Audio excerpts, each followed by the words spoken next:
उस वक्त की बात है जब गौतम बुद्ध धरती पर अवतरित हुए थे। एक दिन गौतम बुद्ध धन के प्रसार के लिए वैशाली नगरी में जा रहे थे। वह अभी थोड़े आगे ही गए थे कि उन्होंने देखा कि वैशाली नगरी के कुछ सैनिक भागते हुए एक लड़की का पीछा कर रहे थे। वह लड़की बहुत ही डरी हुई थी। वो एक कुएं के पास जाकर खड़ी हो गई और हाँफने लगी। उसे प्यास लगी थी तो उसे पानी पीना था। भगवान बुद्ध यह सब देख रहे थे। फिर उन्होंने उस बालिका को अपने पास बुलाया और कहा, तुम उस कुएं से पानी निकालो और स्वयं भी पियो और हमें भी पिलाओ। उतनी ही देर में वो सैनिक वहां पहुंच गए। भगवान बुद्ध ने अपने हाथ के संकेत से उन सैनिकों को रुकने को कहा। फिर उस बालिका ने गौतम बुद्ध से कहा कि महाराज, मैं तो अछूत हूँ। मैं इस कुएं से पानी निकालूंगी तो जल दूषित हो जाएगा। मैं आपको कैसे पानी पिला सकती हूँ।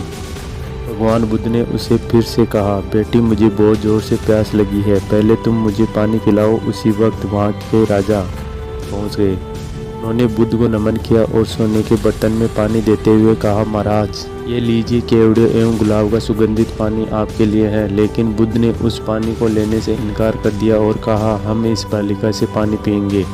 राजा थोड़ी देर वहां रुक गए। बुद्ध ने फिर से उस बालिका से अपनी बात दोहराई। फिर बालिका से रहा नहीं गया और इस बार सांस बटोरकर उसने कुएं से पानी निकाला।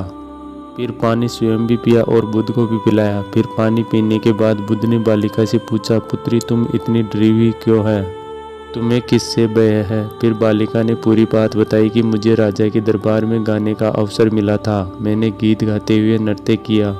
जनों ने खूब आनंद लिया। महाराज को भी बहुत अच्छा लगा। फिर उन्होंने मुझे अपनी माला भेंट की। लेकिन महाराज, किसी ने बताया कि मैं एक अछूत हूँ। फिर महाराज ने उस कन्या से पूछा कि क्या तुम एक अछूत कन्या है? फिर मैंने बताया कि हाँ, मैं अछूत हूँ। राजा ने यह बात सुनते ही अपने सैनिकों को आदेश दिया कि इस कन्या को कैद खाने में डाल दो।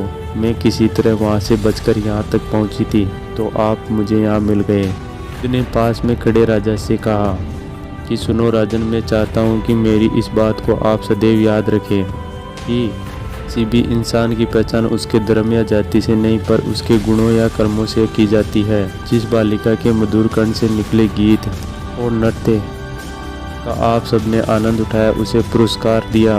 जिसके कार्य इतने अच्छे थे, वो अछूत हो ही नहीं सकती और आप उसे अछूत कह रहे हैं। सारी प्रजा का राजा होकर ऊंच नीच का भेदभाव रखते हैं।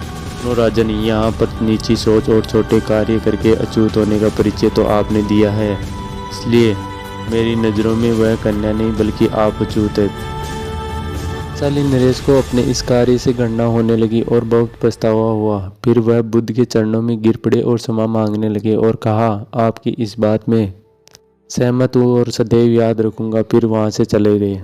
दोस्तों, इस कहानी से हमें ये शिक्षा मिलती है कि कोई भी इंसान अपने कार्यों और विचारों से बड़ा बनता है, अपने धर्म और जाति से नहीं।